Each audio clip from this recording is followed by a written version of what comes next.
Hey everybody, this is Brian with A&B Farm, A&B Homestead. This video today we are going to be going over how to plant potatoes in a container.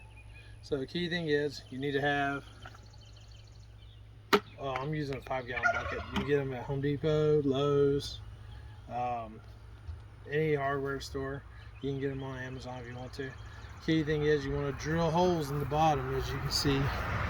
Quite a few holes. So this is a root crop. You don't want it to start rotting, and then therefore you won't get any harvest. So I made sure I would drill a theme like 9 holes in the bottom. Alright, also I've got my own mixture of compost, peat moss, as you can see in here, compost, peat moss, and worm castings, so you can see a little better, and in there. So what I like to do is I like to put 4 inches in prior. So I got my 4 inches in both of my buckets, so you can see in this one too. Alright, and also the bottom's got the holes. Remember, you want to make sure you have plenty of holes.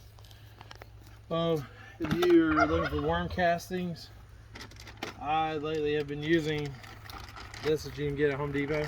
It's called the Earthworm Castings. It's really good. We use it on our garden. So what I did is I've got 2 different types of potatoes. This one's going to be a reddish potato, a red potato, and there's a purple potato. As you can see on the inside, how it's purple. So what I'm going to do is I actually did a process that's called chitting, C-H-I-T-T-I-N-G, because if I don't spell it out, you're going to think I said something else. So I did the chitting process yesterday. They've already started scabbing, as you can see. So there's not moisture. You can even hear it, kind of hear it, if the car wasn't coming around over here in person. So you see I got my eyes, they've already started to spud, sprout, whatever you want to call it. So what I'm going to do, come on closer so they can see on the inside. I'm going to put my red potatoes in here. I'm going to put 2 of them in here. Okay, so rule of thumb, normally out of every 5-gallon bucket, you get 5 to 6 pounds of potatoes out of. So I'm actually planting these really late. So they should have been planted about a month and a half ago. I'm planting them in June. This is going to be a project, but I get asked this a lot because last year we actually, I think, produced 15 pounds of potatoes in containers, and then people want to know. So I'm actually doing a video to show you. The weather's been kind of wacky this year. We've had a couple of late frosts. We were down in the 70s in late May last week, which is highly unheard of in Georgia. So once you put them in, you can put 2 to 3 in, and then what I like to use is peat moss above it.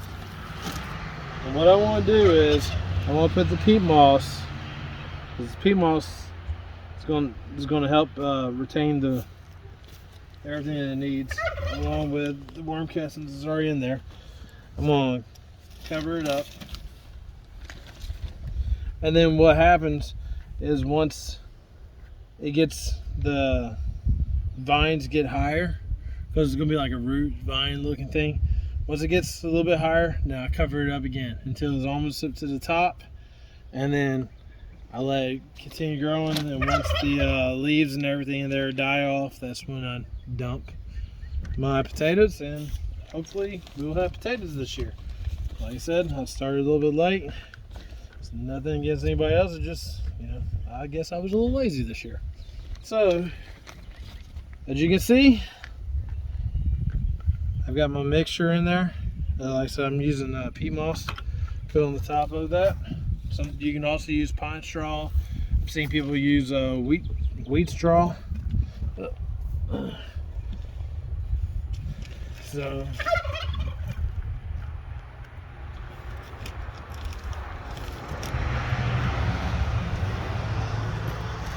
continue. Of course, you can hear my turkeys. They're agreeing with everything that we're saying here, or they're laughing at me, one or the other. So okay, that's about enough. All right, so what's gonna happen is I'm gonna come out here. You can show my face now. What I'm gonna do is I'm gonna come out here and check sporadically, probably check in a couple of days, make sure it has, it's grown. Once it gets above about 2-3 inches above the pea moss, I'm gonna add more. I might actually add some earthworm castings to the next one. Keep it with the organic flow of things that we like to do on the farm.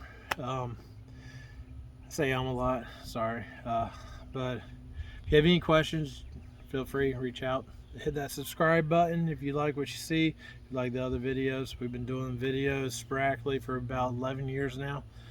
And we started with our earthworm castings, which is kind of funny when we were earthworm casting or earthworm farmers. If you like what you see, hit that thumbs up, hit the subscribe, and thank you for taking time looking at this video, and I hope you all have a great day.